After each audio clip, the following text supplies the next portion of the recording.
Hello बच्चों, कैसे हैं आप सभी। मैं हूं व्यास सर, आप सभी का स्वागत है हमारे आज के लेक्चर में। हमारा आज का lecture class 12 P block elements. तो स्टार्ट करते हैं आज का लेक्चर। अब याद रहे, सफलता बलिदान मांगती है।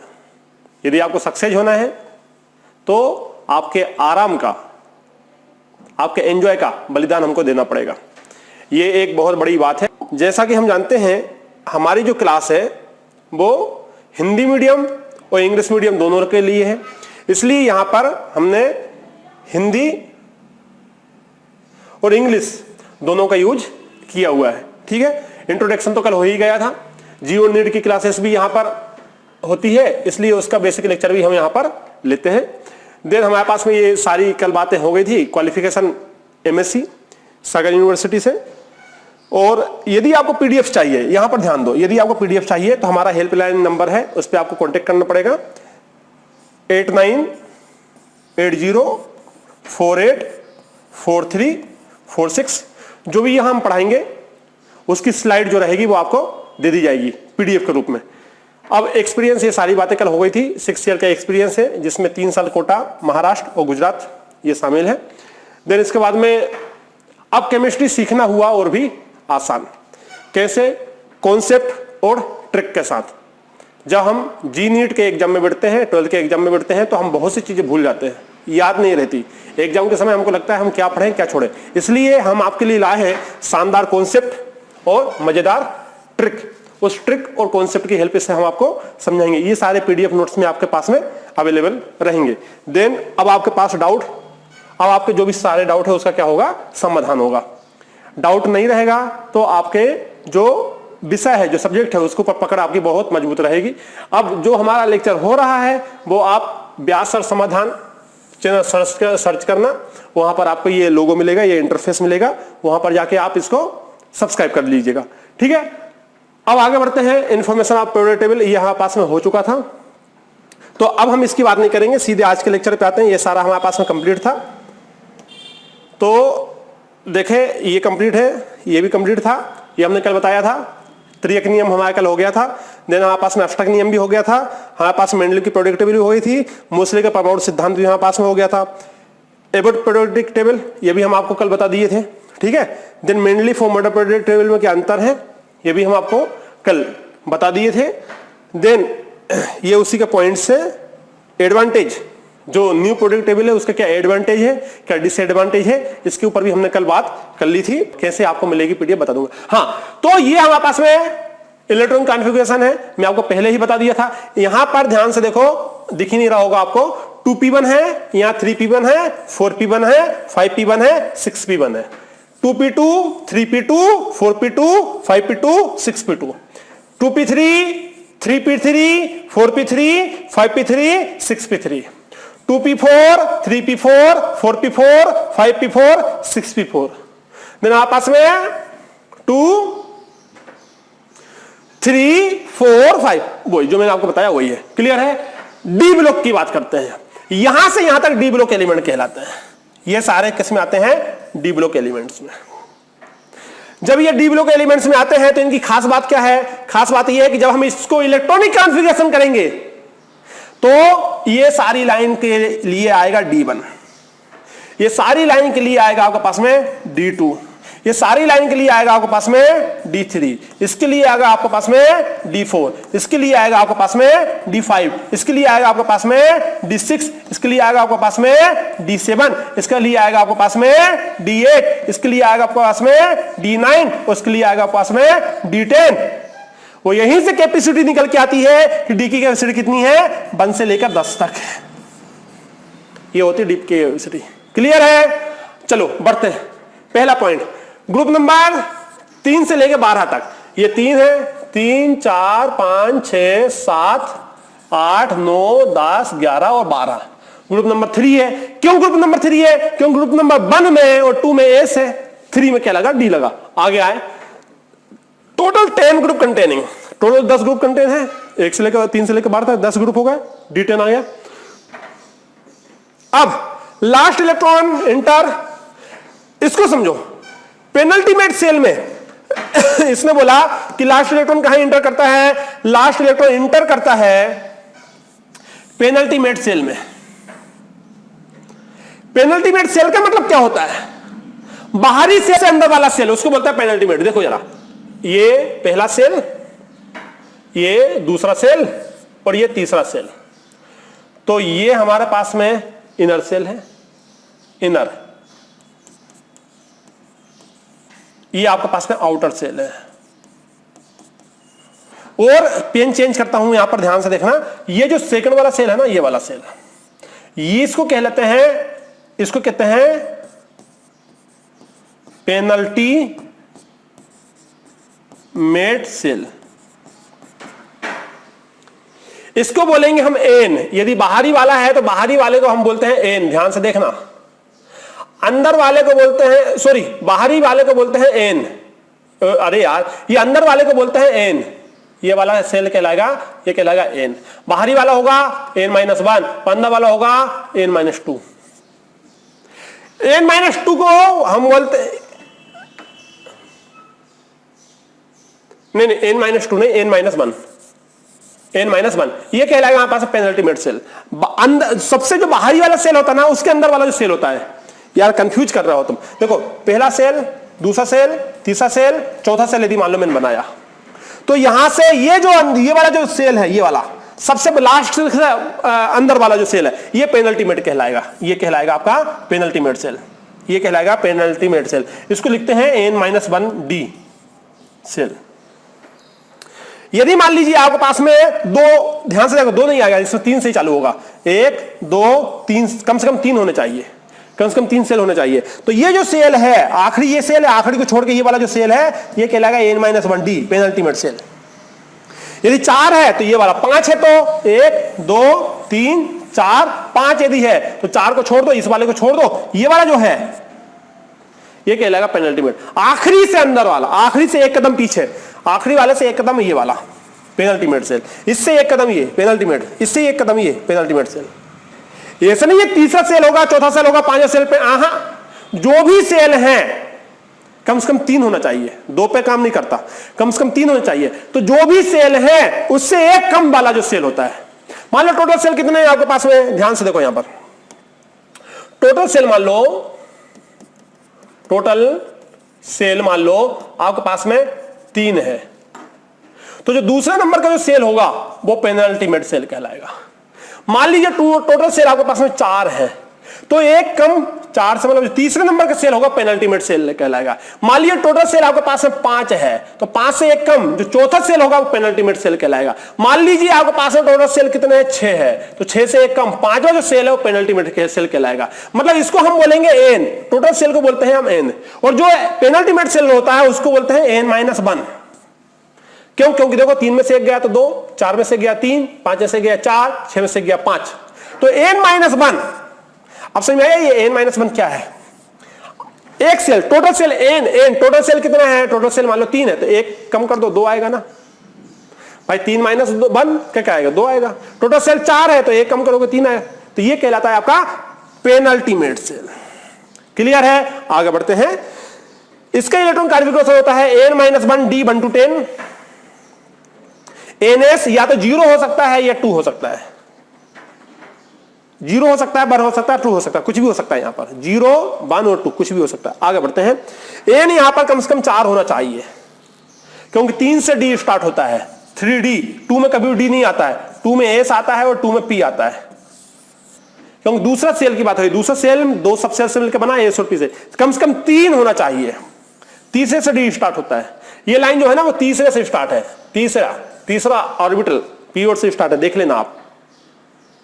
इसके ऊपर क्या है, हाइड्रोजन, ध्यान से देखो, इसके ऊपर हाइड्रोजन है, इसके ऊपर लिथियम है और यहां सोडियम है, सोडियम वाली लाइन में ये है, तीसरा जो है ना, तीसरा ऑर्बिटल उससे चालू हुआ, इसलिए 3d आया। और 3d होने के लिए कम से कम n की वैल्यू 4 होनी चाहिए। भाई n की वैल्यू 4 होगी, ध्यान से देखो, जब n की वैल्यू 4 होगी तभी तो n-1 की वैल्यू क्या होगी, 3 होगी, क्योंकि एक कम करोगे ना पेनल्टीमेट सेल, तो n की वैल्यू क्या होगी, 4 होगी। क्लियर है? ये आपके पास में d कंप्लीट हुआ। अब d की कैपेसिटी कितनी है, 1 से लेके 10 तक, ये मैंने आपको बता दिया। अब आगे बढ़ते हैं। ए ब्लॉक एलिमेंट्स, ए ब्लॉक एलिमेंट्स, ये हमारे पास में ए ब्लॉक एलिमेंट्स ये रहा, टोटल 14 है इसमें। इसमें कितने 14 है। टोटल 14 ग्रुप इसमें कंटेनिंग है 1 2 3। अब इसको हम क्या लिखेंगे, इसको लिखेंगे हम F1, इसको लिखेंगे F2, इसको लिखेंगे F3, फिर F4, फिर F5, फिर F6, फिर F7, फिर F8, फिर F9, फिर F10, फिर F11, फिर F12, फिर F13 और फिर F14। कहां तक गए 14 तक। इसलिए हम बोलते हैं कि एफ की कैपेसिटी कितनी है 1 से लेकर 14 तक है। ये कैपेसिटी हो गई, ठीक है। 14 ग्रुप हो गए आपके 1 2 3 4 5 गिन लो, 14 हो गए। 1 से लेकर 14 है, 14 हो गए। आगे बढ़ते हैं, कैपेसिटी कितनी है एफ की 1 से लेकर 14 तक। आगे बढ़ते हैं, लास्ट इलेक्ट्रॉन कहां जाएगा, एंटी पेनल्टीमेट सेल में जाएगा। वो पेनल्टीमेट सेल था, ये एंटी पेनल्टीमेट सेल है। क्या बात है सर। अब एंटी पेनल्टीमेट सेल क्या होता है, देखो सेल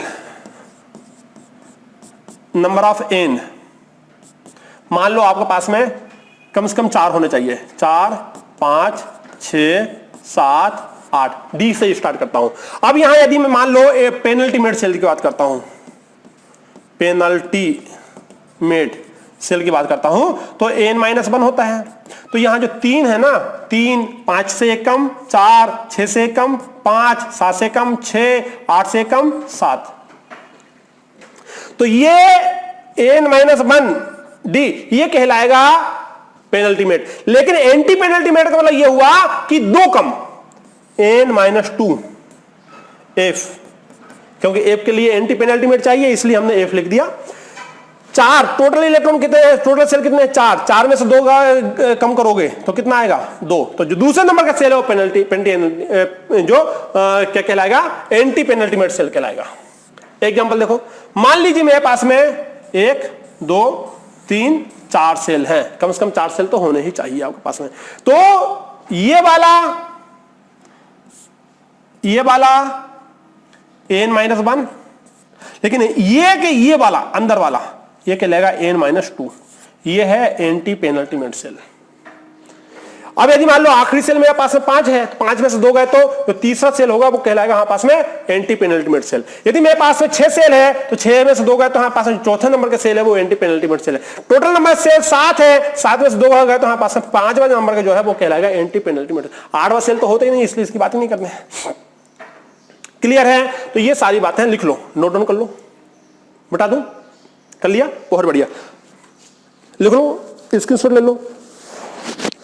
अब यहां पर हम बात करते हैं, इसको अलग करो। जनरल इलेक्ट्रॉन कॉन्फ़िगरेशन इसका हो जाता है n-2 F12 0 to 14। सर ये 0 क्यों जाएगा, हाँ 0 जाता है, लेंथ एंड यही तो है, केमिस्ट्री यही है। n-1 और ये NH2। आगे n की वैल्यू 6 होनी चाहिए कम से कम, 5 से स्टार्ट होता है, 5 से स्टार्ट होनी चाहिए, कम से कम 6 होनी चाहिए। फिर चलो ये हो गया हमारे पास में कंप्लीट, ये हुआ हमारे पास में कंप्लीट। क्या है कंप्लीट। अब इसके बाद में क्या आता है भाई कि आपके पास में क्या था हमारे पास में, यहां पर मैं आपको यहां पर एक बार और क्लियर कर देता हूं, सारी बातें मैं आपको क्लियर कर देता हूं प्यारे बच्चों। हमारे पास में आता है यहां पर क्लासिफिकेशन ऑफ एलिमेंट। तो क्लासिफिकेशन ऑफ एलिमेंट्स में मैंने आपको क्या बता दिए, एस सबसेल ये बता दिया, P D S P D और एफ सारे के सारे हमारे पास में कंप्लीट हो गए। टोटल पीरियोडिक टेबल हमारे पास में यहां पर जो थी वो कंप्लीट हो गई। अब हमारे पास में यहां पर जो आता है वो ये आता है क्या, मेटालिक और नॉन मेटालिक। जो पी ब्लॉक के जो होते हैं ना बड़े खतरनाक लोग होते हैं। पी ब्लॉक के जो ये होते हैं, मैं यहां पर जरा एस की बात कर लेता हूं आपसे कुछ देर, तो फिर मैं पी की बात करूंगा। कहां गए भाई एस ब्लॉक, ये है S block elements. S block elements की मैं आपसे बात कर लेता हूं। जो एस ब्लॉक के जो एलिमेंट्स होते हैं ये बहुत ही एक्टिव होते हैं, बहुत मुलायम होते हैं। इतने मुलायम होते हैं कि इनका जो सोडियम नंबर का जो एटम है, यहां जो सोडियम है यहां Na, इसको तो आप नाइफ से काट सकते हो, छुरी से, इतना मुलायम होता है कि इसको हम चाकू से भी काट सकते हैं। बहुत मुलायम होता है, बहुत ही मुलायम होता है। ये एक्टिव भी बहुत ज्यादा होता है। ये कभी भी अकेला नहीं मिलता, किसी ना किसी के साथ ये सटा हुआ मिलता है। ये क्या होता है ना, ये इतना एक्टिव होता है, इतना एक्टिव होता है, ये सोडियम को ससुरे को पानी के साथ रख दो, ये पानी है, ये पानी H2O, पानी के साथ यदि आप सोडियम को रख दोगे भभक जाएगा, आग लग जाएगी, इतना। तो इसको रखने के लिए केरोसिन का यूज करते हैं, केरोसिन में रखते हैं, पानी में नहीं रखते सोडियम को कभी, केरोसिन में इतना ज्यादा एक्टिव होता है, ससुरा रिएक्शन कर लेता है पानी के साथ में, बहुत ज्यादा रिएक्टिव होते हैं। ये किसी न किसी के साथ सटे हुए होते हैं, सटे हुए, इतने ज्यादा एक्टिव होते हैं, अकेले रह नहीं सकते। इसलिए एस ब्लॉक जो होता है वो अशुद्ध ही होती है। एस ब्लॉक के जितने भी मेटल होते हैं ना, सारे के सारे अशुद्ध होते हैं, क्योंकि किसी न किसी के साथ ससुरे जुड़े हुए होते हैं, इतने ज्यादा एक्टिव होते हैं, किसी न किसी के साथ जुड़े हुए होते हैं। सबसे ज्यादा अशुद्ध होते हैं, अशुद्ध, इम्प्योर, अशुद्धि होती है इनमें, इम्प्योरिटी होती है एस ब्लॉक में। बहुत ज्यादा एक्टिव होते हैं, क्रियाशील बहुत ज्यादा होते हैं। ये सारे मेटल हैं, सारे क्या है, मेटल, सारे के सारे ये मेटल, यहां से लेके ये हाइड्रोजन को छोड़ दो, हाइड्रोजन को छोड़ दो, ये अपवाद है, सारे के सारे यहां से लेके जो है ना, ये सारे मेटल होते हैं। क्या होते हैं, ससुरे मेटल होते हैं, मेटल, मेटल, और बहुत अच्छे मेटल होते हैं, वेरी गुड मेटल, बहुत अच्छे, बहुत मुलायम होते हैं, बहुत मुलायम होते हैं। और मैंने बताया ना आपको कितने मुलायम होते हैं कि सोडियम को तो नाइफ से काट जा सकते हैं। अब बात करते हैं हम पी की, किसकी बात कर रहे हैं हम, पी की। तो यहां से हम बात कर रहे हैं अब पी की, ये लो, ये जो पी है ससुरा, इसमें तीनों वैरायटी मिल जाती है। क्या तीनों वैरायटी मिल जाती है भाई? तीनों वैरायटी ये है कि हमारे पास में 3 प्रकार के होते हैं, हमारे पास में 3 प्रकार के मेटल होते हैं। पहला होता है धातु, जिसको बोलते हैं मेटल। दूसरा होता है हमारे पास में उपधातु, उपधातु जिसको बोलते हैं नॉन मेटल। और तीसरा होता है हमारे पास में अधातु, धातु, उपधातु नहीं, सेमी मेटल। उपधातु मतलब सेमी मेटल, सेमी मेटल। और एक होता है हमारे पास में अधातु, अधातु मतलब क्या होता है, नॉन मेटल, नॉन मेटल। ये जो पी ब्लॉक है ना, ये जो पी ब्लॉक है ससुरा, यहां से लेके यहां तक ये जो पी ब्लॉक है, ये पी ब्लॉक में तीनों के 3 हैं। धातु भी मिल जाएगा देखने को, अधातु भी मिल जाएगा और उपधातु भी मिल जाएगा, सेमी मेटल। तीनों के 3 होते हैं इसमें, सबके सब इसी में होते हैं, धातु, उपधातु और सेमी मेटल ससुरा। लेकिन डी ब्लॉक की यदि हम बात करें, सारे के सारे बहुत बढ़िया है। अब डी ब्लॉक की यदि हम बात करें, थोड़ी सी आपको यहां ले चलते हैं, डी ब्लॉक पे लेके चलते हैं। डी ब्लॉक कहां है रे भाई, ससुरा डी ब्लॉक है या ये डी ब्लॉक। बहुत अच्छे, वेरी गुड, बहुत अच्छे, बहुत अच्छे धातु। देखो यहां से सीधी बात है, यहां पर चलते हैं हम, यहां पर चलते हैं। एस ब्लॉक में हाइड्रोजन को छोड़ दे तो ये पूरे धातु है, वो बहुत बढ़िया क्वालिटी के धातु है, समझो। एस ब्लॉक में हाइड्रोजन को छोड़ दो, हाइड्रोजन को छोड़ दो तो ये सारे धातु है, धातु है। पी ब्लॉक में तीनों मिल जाएंगे, ये पी ब्लॉक है यहां से यहां तक, पी ब्लॉक है यहां से यहां तक, ये पी ब्लॉक है, यहां तीनों मिल जाएंगे।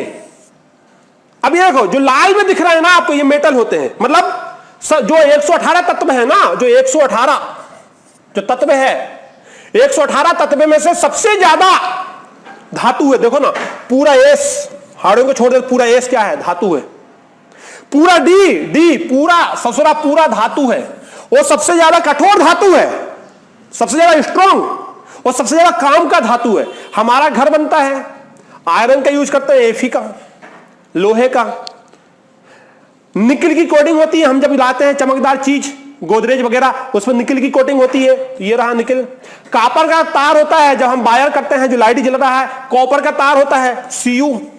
जिंक रॉड यूज करते हैं, जिंक सुना होगा, जो बर्तन में ताबे आवे बनते हैं, ससुरा डी ब्लॉक का है। उसके बाद यदि हम गोल्ड की बात करते हैं, एजी की बात करते हैं, सिल्वर की बात करते हैं, चांदी डी ब्लॉक का है। गोल्ड की यदि हम बात करते हैं, डी ब्लॉक का है। बात समझ में आ रहा है, ये गोल्ड डी ब्लॉक का है। सारे के सारे डी ब्लॉक के जो होते हैं ना, बहुत अच्छे हैं, हमारे दैनिक जीवन में काम आते हैं। वो बहुत कठोर होते हैं, कठोर होते हैं, ये कठोर होते हैं। एस ब्लॉक के धातु मुलायम होते हैं, मुलायम, ये कठोर होते हैं, स्ट्रॉन्ग होते हैं। पी ब्लॉक में ससुरे तीनों है। देखो जरा, ये जो रेड वाला है ना, रेड वाला धातु है, ये धातु है, लेकिन हम इसकी बात करें, ये उपधातु है। ये देखो, ये उपधातु है, ये गलत बना है इस पीरियोडिक टेबल में, ये उपधातु है। ये जो लाइन है ना, ऐसी लाइन चलो, ये उपधातु है, ये उपधातु है, ये भी उपधातु है, ये भी उपधातु है, ये सब उपधातु है। बात समझ में आ रही है? देखो मेटलॉइड्स जो इस कलर में है उपधातु, लाल वाले धातु और ये वाले आपके अधातु है। क्लियर है? बात समझ में आ रही है? आगे बढ़ते हैं। चलो इस चीज को आगे बताता हूं मैं आपको थोड़ा सा। ये क्लियर हुआ। अब मेटल की बात करते हैं। मेटल क्या होते हैं? ये देखो, they are solid room temperature पे। ये कैसे होते हैं? सॉलिड होते हैं। यदि हम रूम टेम्परेचर की बात करते हैं तो ये कैसे होते हैं? आपस में सॉलिड होते हैं। याद रखना, मेटल सॉलिड होते हैं। They having high melting point. MP मतलब मेल्टिंग पॉइंट और बॉइलिंग पॉइंट हाई रखते हैं। ये मेटल जो होते हैं boiling point, melting point high रखते हैं। बट यदि इसमें हम मरकरी की बात करें, ये लिक्विड होता है रूम टेम्परेचर। याद रखना, नोटेड पॉइंट है, नोट लगा लो। Hg कैसा होता है? Hg कैसा होता है? ये लिक्विड होता है। पीरियोडिक टेबल में दो लिक्विड होते हैं, एक Hg है जो लिक्विड होता है और एक Br है जो भी क्या होता है आपस में लिक्विड होता है। आगे बात करते हैं। जैसे इसमें जे जर्मेनियम, सीजियम और फ्रेंसियम जो है, जर्मेनियम, सीजियम और फ्रेंसियम जो है, ये लो मेल्टिंग पॉइंट रखते हैं। गैलियम, जर्मेनियम, गैलियम जो होते हैं, सीजियम और फ्रेंसियम, तो ये लो मेल्टिंग पॉइंट रखते हैं। कितना है हमारे पास? केल्विन 333। देन आगे यदि बात करते हैं, दे हैव गुड कंडक्टर। ये बहुत अच्छे कंडक्टर होते हैं। हीट मतलब हीट, इलेक्ट्रिसिटी, इसमें फ्लेक्सिबिलिटी होता है, लचीलापन होता है। देन इसके बाद में ये नमनीय होते हैं जो धातु होते हैं। अच्छा, धातु में आप एक रोड लेना, लोहे की रोड लो, ससुरा एक साइड से आप टच करो वायर, दूसरा साइड क्या होगा? करंट जाएगा कि नहीं जाएगा? कॉपर का बाल लो, एक साइड टच करो, दूसरी साइड कर, तो ये क्या होता है? ये हमारे पास में गुड कंडक्टर होता है। हीट, एक साइड लोहे को आप आग में बताओ, दूसरी साइड तब जाता है, गर्म हो जाता है, ये बहुत अच्छे हीट होते हैं। इलेक्ट्रिसिटी बहुत अच्छे पास, लचीले होते हैं, मुड़ जाता है, लचीले होते हैं ये। देन इसके बाद में ये नमनीय होते हैं। आगे बात करते हैं इसमें जो मेटल्स में कुछ और पॉइंट आए हैं। जैसे गैलियम की बात करते हैं, यदि हम गैलियम लिक्विड मेटल होता है। यूज हाई टेम्परेचर थर्मामीटर, जो थर्मामीटर हम बनाते हैं ना उसमें यूज करते हैं इसको, लिखो थर्मामीटर। देन इसके बाद में जर्मेनियम की बात यदि हम करते हैं, गैलियम का जर्मेनियम की यदि बात करते हैं, यह भी लिक्विड मेटल होता है। इज ट्रांसपेरेंट मतलब पारदर्शी विंडो बनाने के लिए, इंफ्रारेड रेजिन अवरक्त क्षेत्र IR को बचाने के लिए इसका यूज किया जाता है। इंफ्रारेड विंडो बनाने के लिए, प्रिज्म बनाने के लिए और लेंस बनाने के लिए इसका यूज किया जाता है। किसका? जर्मेनियम का। गैलियम का यूज किस लिए किया जाता है? हाई टेम्परेचर थर्मामीटर बनाने के लिए किया जाता है। याद रखना IMP है, वेरी IMP। देन इसके बाद में नॉन मेटल की यदि हम बात करते हैं, पहला, they are less than 20 number, बहुत कम होते हैं, लगभग 18 ही होते हैं नॉन मेटल। कितने होते हैं? 18 होते हैं। सारे के सारे मेटल है यार, एस पूरा मेटल है आपके पास में, डी पूरा मेटल है आपके पास में, नॉन मेटल क्या पी में तो है, तो लगभग बहुत कम होते हैं, 18 ही होते हैं। दे हैव आइदर सॉलिड और गैस, ये या तो सॉलिड हो सकता है या आपके गैस हो सकते हैं। देन आपस में एक्सपेक्ट ब्रोमीन विच या लिक्विड, जो ब्रोमीन की यदि हम बात करते हैं, ब्रोमीन को छोड़ दो, मैंने अभी आपको बताया था Hg और Br, ये दोनों लिक्विड होते हैं। ये लिक्विड होता है एक room temperature with low melting and boiling point, ठीक है। Boron and carbon have high melting, boron और जो कार्बन होता है हाई मेल्टिंग पॉइंट रखते हैं एंड बॉइलिंग पॉइंट भी इनका क्या होता है? हाई होता है। नॉन मेटल जो होते हैं, ठीक है। ये हमारे पास पीरियोडिक टेबल हो गई यहाँ की। अब बात करते हैं मेटलॉइड की। ये मेटलॉइड, ये दिख रहा है ना, ये है होता है मेटलॉइड। ये जो दिख रहा है ना, ये देखो लाल वाले मेटल, ये वाले नॉन मेटल, ये हमारे पास में मेटलॉइड्स होते हैं। Element which lie at the border line between metal and non metal, जो मेटल भी ना हो नॉन मेटल भी ना हो, ऐसे कहलाते हैं सेमी मेटल। जो ना तो मेटल है पूरी तरीके से, ना ही पूरी तरीके से नॉन मेटल है, वो कहलाता है सेमी मेटल। सेमी मेटल समझेगा क्या कहलाता है? सेमी मेटल मेटलॉइड्स, उपधातु, उप धातु जो ना तो 100% मेटल है, देखो 100% ना जो मेटल हो, 100% जो ना नॉन मेटल हो। जो नॉन मेटल भी नहीं हो तो वो कहलाता है हमारे पास में उपधातु। क्लियर है? तो आज के लेक्चर में हमने काफी कुछ क्लियर कर लिया। जो metal, non metal, semi metal क्या होते हैं वही बता दिया और कहां होते हैं। ठीक है, अब बात हम करते हैं trend in metallic and non metallic character. थोड़ा सा बचा हुआ है। Metallic character increase up to down, याद रखना पीरियोडिक टेबल जब हम ऊपर से नीचे आते हैं, ऊपर से नीचे आते हैं, जैसे हमारे पास था hydrogen, lithium, sodium, potassium, rubidium और सीजियम। सबसे अच्छा यदि हम बात करें तो सीजियम, वेरी गुड मेटल। तो मेटालिक कैरेक्टर की हम बात करें तो इंक्रीज होता है ऊपर से नीचे आने पर, इंक्रीज सबसे अच्छा है, सबसे अच्छा ये है, सबसे अच्छा ये है। सीजियम बहुत अच्छा है, सबसे अच्छा मेटल है सीजियम। सीजियम सबसे अच्छा मेटल होता है इन सब में, सबसे अच्छा मेटल कौन है? सीजियम। ऊपर से नीचे आने पर इंक्रीज मेटालिक कैरेक्टर हो जाता है। ठीक है, अप टू डाउन, ऊपर से नीचे आएंगे तो। आगे बात करते हैं वेयरएस मेटालिक कैरेक्टर, एमसी मतलब metallic character. Metallic character decrease from left to right, लेकिन जब हम ऐसे जाएंगे ना डिक्रीज हो जाएगा। क्यों हो जाएगा डिक्रीज? देखो पहले यहां आता है मेटल, फिर आता है यहां पर सेमी मेटल, फिर यहां पर आता है नॉन मेटल। नॉन मेटल क्या आता है यहां पास? Non metal. जैसे हीलियम है गैस, क्या है? Non metal. 18 जो ग्रुप है ना, 18 जो ग्रुप है वो क्या है यहां पास? नॉन मेटल है ना। तो पहले metal, semi metal, non metal. जब लेफ्ट टू राइट जाते हैं मेटालिक कैरेक्टर डिक्रीज हो जाता है, डिक्रीज। लेकिन ऊपर से नीचे आते हैं तो इंक्रीज हो जाता है। क्लियर है?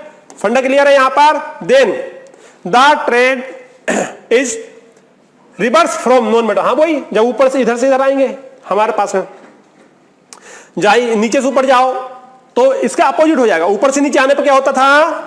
मेटालिक कैरेक्टर इंक्रीज, तो यहां नॉन मेटालिक कैरेक्टर इंक्रीज। जब नीचे से ऊपर जाएंगे तो, इधर से इधर जाएंगे तो नॉन मेटालिक, लेकिन उधर से इधर आएंगे तो मेटालिक, है ना। रिवर्स की बात कर रहे हैं। ये सारा आपको दिया हुआ है। ये देखो, ये जो होता है ना, ये सब क्या होते हैं हमारे पास में? Non metal. समझ रहे हो ना? समझो, फिर समझो। यहां पर यदि हम ऊपर से नीचे आएंगे मेटालिक कैरेक्टर, देखो ये मेटल है, मेटल है, ऊपर से नीचे आएंगे मेटल, बहुत अच्छा मेटल, सबसे अच्छा मेटल ये। फ्रेंशियम रेडियो एक्टिव होता है इसलिए हम उसको यूज नहीं करते हैं। गुड, और गुड नहीं, वेरी वेरी गुड मेटल, बहुत बहुत अच्छा, वेरी वेरी गुड मेटल, बहुत अच्छा मेटल है। अब इधर से इधर जाएंगे ये तो डिक्रीज हो जाता है। सबसे अच्छा मेटल ये है, फिर कम ये, थोड़ा कम ये, थोड़ा कम ये, थोड़ा कम ये, थोड़ा कम। और देखो मेटल के बाद में आपके पास सेमी मेटल आ गए और ये नॉन मेटल आ गए। तो जब इधर से इधर जाते हैं तो डिक्रीज डिक्रीज डिक्रीज होते जाता है। ये सारी बातें इसमें। ठीक है, थैंक्स, आज आप हमारे साथ बने उसके लिए। आज का लेक्चर हमने कंप्लीट किया। काफी लंबा के लेक्चर हम खींच दिया यहां पर हमने। इसके बाद कुछ लेक्चर और शायद हो सकते हैं, लेकिन हम आधे आधे घंटे का 30-35 मिनट का लेक्चर बनाएंगे। इतना लंबा लेक्चर नहीं बनाएंगे, काफी ज्यादा लंबा लेक्चर हो गया। तो ये जो जितना भी अभी हमने बताया है इसको एक बार आप देखिएगा। ये आपका क्लास 11 का था। अब क्लास 12 में हम इसी कॉन्सेप्ट को यूज करेंगे। पी ब्लॉक में जो हमने बताया, जो सेल सब सेल रेडियस बताई, इसको याद रखना। समझाना ये आपको लोगों को बहुत जरूरी था। सिखाना और टाइम इतना है नहीं, क्योंकि 11th और 12th दोनों कवर करना है हमको। ठीक है, तो ठीक है, मिलते हैं आने वाले लेक्चर में। जब तक पढ़ाई करते रहिए, अपना ख्याल रखिए। Wish you all the best.